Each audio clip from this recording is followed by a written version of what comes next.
The Good Dinosaur came out in 2015 after a troubled 5-year production.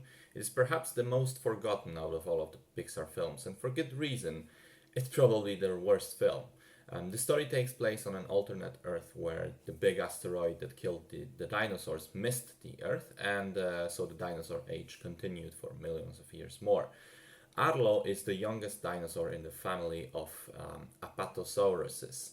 He's small, weak, scared of everything, not very capable. One day he accidentally falls into the river that runs next to the family's farm and gets flushed out very far away.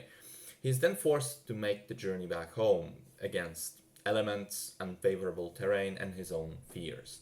Now, the best, and I think unfortunately the only great thing about the film, is how the environments are animated. The landscapes, the plants, the grass, the water, it looks stunning. So much so that it leaves you thinking, wondering if these aren't just CGI characters superimposed on photographs of real terrain.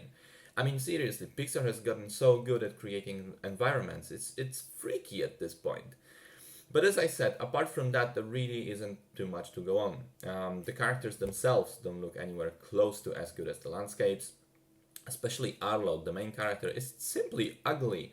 And not just that, he's not a great protagonist, honestly. I get that the filmmakers needed to have a weak character that overcomes his fears and grows over the course of the film, but they made him so useless at the beginning, and his growth isn't really that big, if you think about it, that you end up being annoyed by him constantly.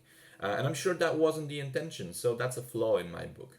The story itself is also quite clunky. It borrows a lot from westerns, and it downright steals a couple of elements from The Lion King and The Land Before Time, but it doesn't do a particularly good job of utilizing them. To speak plainly, it's rather boring and unengaging, which means that The Good Dinosaur ends up being a pretty cool technological demo, but a rather bland and disappointing film.